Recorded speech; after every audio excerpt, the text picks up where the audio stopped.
Vacations are meant to be relaxing getaways, but for some unlucky tourists, they turned into absolute nightmares. In today's video, we're diving into 5 of the most disturbing times people were literally eaten alive while on vacation. From wild animal attacks to freak encounters in paradise, these stories are as chilling as they are unforgettable. Buckle up, this gets intense.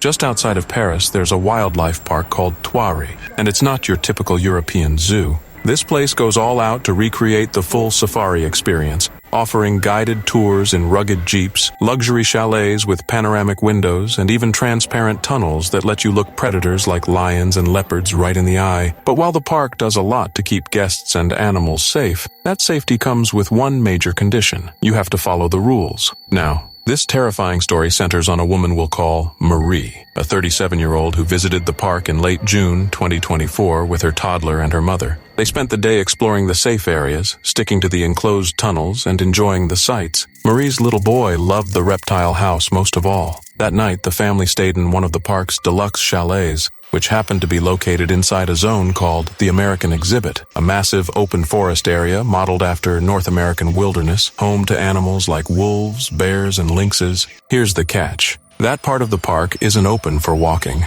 Visitors are supposed to travel only by armored jeeps with a guide, and even chalet guests have guards patrolling around them 24/7. But for reasons we may never fully understand, Marie made a fatal choice the next morning. After waking up and seeing wolves from the safety of her window, she decided to go for a jog. That's right, a jog, through an active predator zone. She left her son with her mother and set off down a path. The wide road eventually narrowed into a trail, clearly marked with multiple warning signs that only trained staff were allowed beyond that point. Whether she didn't see the signs or simply ignored them, Marie kept jogging, headphones in, totally unaware that danger was watching her from both sides. She was so focused that she nearly ran straight into a massive bear. Frozen in shock, she slowly began to back away, only to be ambushed from behind by something far worse. An Arctic wolf lunged at her ankle, trying to yank her down. She screamed and fought back, but seconds later, 2 more wolves, a male and a juvenile, leapt from the trees and joined in the attack. The male wolf lunged onto her back. The young one tore at her arm. The first attacker had dislocated her ankle and nearly ripped her foot clean off, but it was the male, clamping down on her throat, who would do the most damage. Luckily, 2 rangers nearby heard her screams and rushed in, scaring the wolves away just in time. Marie was alive, but barely. Covered in blood, unconscious, and barely breathing, she was rushed to emergency care. Doctors fought to save her, even managing to reattach her foot and stabilize her condition. But after several days in a coma, a severe infection in her leg led to her tragic death just a week later. Now here's where things get messy. Marie's family is suing the zoo, claiming there weren't enough warnings. The zoo insists there were at least 7 signs, but Marie's legal team argues that the signs were small, poorly placed, and lacked obvious danger symbols. Our next story is a chilling mystery that took place off the coast of Mexico in December 2023. 3 people were attacked in the span of just 2 weeks. But here's the twist. No one is 100% sure what creature was responsible. It started with 26-year-old Maria Jimenez. She was enjoying a swim with friends and family when she was suddenly attacked and killed in the water. Witnesses confirmed it was a shark, but the species couldn't be identified. Just a few days later, less than half a kilometer away, 2 more people were attacked near the resort town of Zihuatanejo. Naturally, most people assumed the same shark was behind all 3 incidents, but the truth might be far stranger than anyone expected. The first of those 2 new attacks happened when a young woman was wading in the shallows. One minute she was relaxing, then, in a flash, she was screaming in agony. Blood filled the water as fellow tourists rushed to pull her to safety. Her injuries were so brutal that doctors considered amputating her leg, though they managed to save it. Now here's where things get weird. When the woman regained consciousness, she insisted it wasn't a shark. She never saw the creature, but said it felt like being hit by jagged living rock. Not the rough, but rubbery skin of a shark. Her hands were covered in cuts from grabbing at something sharp and scaled, like the armored hide of a crocodile. The medical team treating her agreed. The bite pattern and the brutal tears in her flesh were more consistent with a crocodile attack than a shark's. And as rare as it is, crocodiles can end up in the ocean, especially during rainy seasons or after storms. There's even a species in that region called Morales crocodiles that have adapted to saltwater living. They're smaller than their freshwater cousins, but they're faster, stronger, and just as deadly. Now fast forward to December 14th. Despite the 2 earlier attacks, the beach wasn't closed. The latest victim was 75-year-old Belgian tourist Joseph Binance. It was late morning, and most beachgoers had already headed for shade, except for Joseph, who was enjoying a peaceful swim. Nearby on the shore, a family was filming their toddler playing at the water's edge. That's when Joseph suddenly cried out.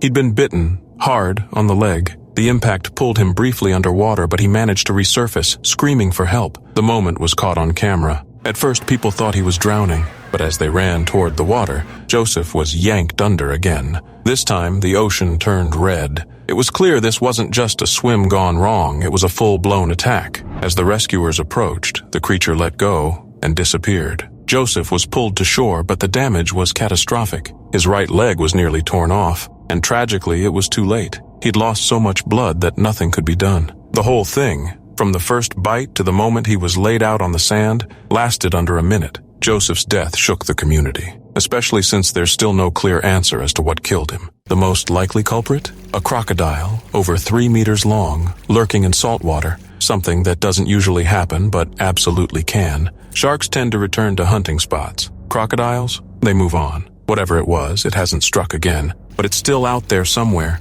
silent, camouflaged, and waiting for its next victim.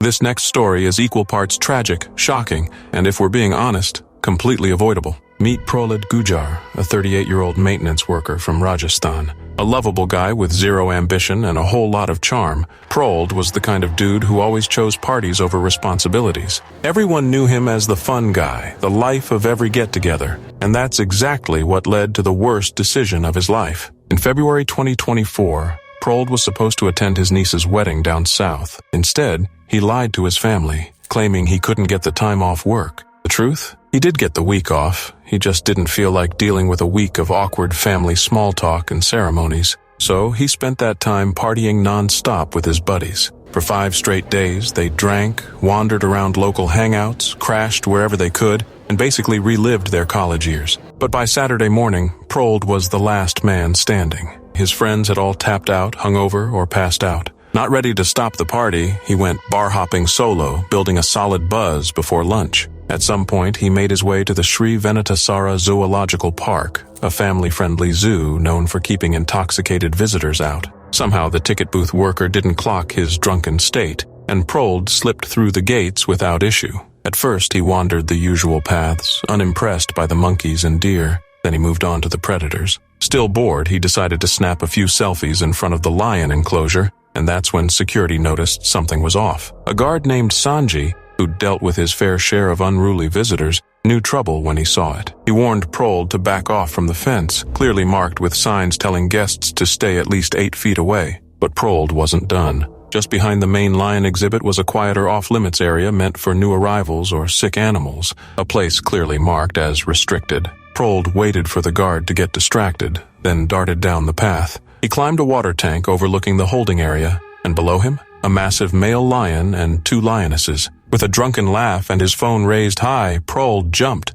Yes, jumped 12 feet straight into the enclosure. The lions were startled at first, especially the male who snapped instinctively at Prolid's shoulder. It wasn't a full bite, but it was enough to make Prolid panic. Screaming in pain, he tried to run, even making it to a nearby tree, but he didn't get far. The lion caught him by the ankle and dragged him back like a rag doll. Prolid didn't stand a chance. The lion pounced again, this time biting down on his neck. The break was instant. Death came before suffocation or blood loss. What's even more unsettling, the lions didn't eat him. They just played with him. For 2 hours, zookeepers watched in horror as the lions pawed at his body like it was a toy, scattering his remains across the enclosure. When staff finally lured the lions away with food, the damage was brutal. The coroner had to collect fragments of Prolid's body from an 8-foot radius. The zoo later confirmed that the lion wasn't unusually aggressive, just doing what a predator does when something falls into its territory. The lion wasn't punished, just relocated for observation. In fact, zoo officials say he'll soon be returned to his main enclosure. Prolid's death wasn't a tragedy of nature, it was a tragedy of human stupidity. And hopefully, no one else will be foolish enough to repeat his final, fatal mistake. David Jewell was a man of many talents, an entrepreneur, a community leader, and an adrenaline junkie with a deep love for kite surfing. Born in Australia, he later moved to Switzerland, where he spent over a decade building a successful life. He owned multiple eateries in the scenic ski town of Villars-Grillon, including a restaurant, gourmet burger bar, cafe, and deli. His mission was simple: bring the vibrant flavors of Australia to the snowy Swiss Alps. Over the years, David had built a reputation not just as a business owner, but as a trusted member of the local community. People described him as dependable, kind, and always willing to lend a helping hand. But in 2016, David took a well-earned break from his busy life and booked a holiday that promised sun, sea, and adventure. He joined a kite surfing expedition with Offshore Odyssey, a tour operator that specialized in reef-side adventures. The trip was set around New Caledonia, a tropical island territory east of Australia, famous for its rich marine life and secluded beauty. David was excited to spend several days kite surfing over crystal-clear waters, surrounded by coral reefs and remote beaches. On one of the first days of the trip, the group anchored their catamaran near the reefs of the northern coast. The sun was shining, the winds were perfect, and the water was glassy. David strapped into his gear and set off across the ocean surface, wind pulling him into long, smooth glides. It was everything he had hoped for: pure freedom, pure joy. But below the serene surface, danger was lurking. A tiger shark had been patrolling the reef edge, searching for prey. These apex predators are common in the region and can grow to over 11 feet in length. As David skimmed along the water, the shark sensed vibrations from his board. Driven by instinct, it moved in closer. When David launched into the air for another trick, he lost control during the landing and crashed into the sea. His kite lines went slack and the kite collapsed into the water. He was now floating, vulnerable. Moments later, the tiger shark struck. It surged upward and clamped its massive jaws around David's right thigh.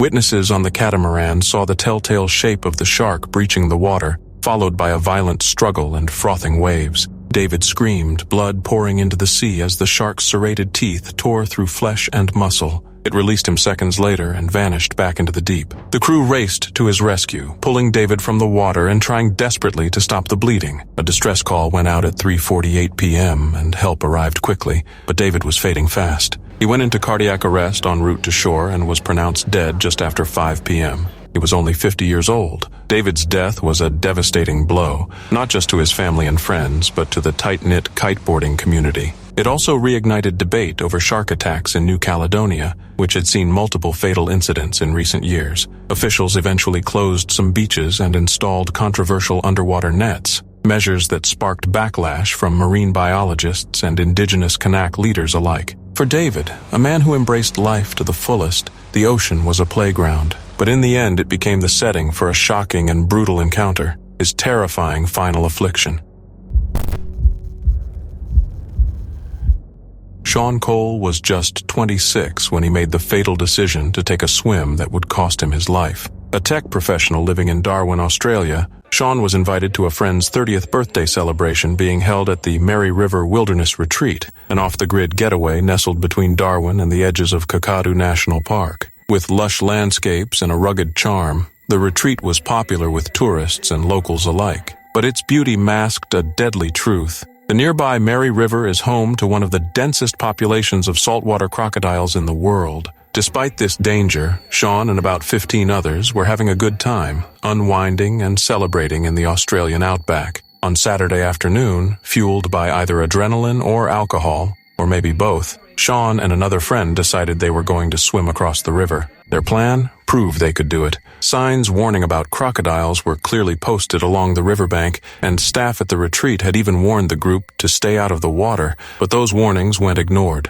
Sean wasn't the first to test the river, and others before had made it across unscathed. But what he didn't know was that just weeks earlier, researchers had conducted a survey at the exact same spot. It revealed 4 crocodiles over 13 feet in length and a dozen more over 10 feet. In short, this was one of the most dangerous places in the world to swim. With their friends cheering them on from the bank and a nearby boat observing from upstream, Sean and his companion jumped in. The river stretched about 180 meters across, and as they kicked their way to the far bank, it looked like their luck might hold. Both men made it safely to the other side, grinning at each other with the thrill of the moment. But then they turned around and began swimming back, and that's when everything went wrong. As the two men began the return journey, The people in the boat noticed something, another shape, trailing behind them in the water. At first, it looked like a third swimmer, but as the sun reflected off the river's surface, it became terrifyingly clear. This was no person. It was the massive, ridged head of a crocodile,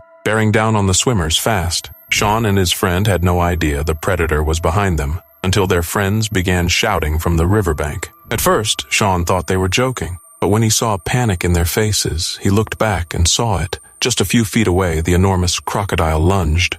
Before he could react, it struck, sinking its crushing jaws around his chest and dragging him beneath the surface in a brutal death roll. His friend could only watch in horror as the water exploded in thrashing limbs and foam, and then fell still. The river returned to silence. Sean was gone. Emergency services arrived and began a massive search effort. Days passed. Then, tragically, Sean's lifeless body surfaced about 200 meters from where the attack had happened. Nearby, a 15-foot crocodile was found lurking and was shot along with 3 others. Authorities couldn't confirm if it was the exact animal responsible, but it brought some sense of closure to Sean's devastated family. Sean was remembered as the careful one, the last person anyone expected to take such a risk. But in the wilds of Australia, even one mistake can turn fatal. And for Sean Cole, that single swim ended in his terrifying final affliction.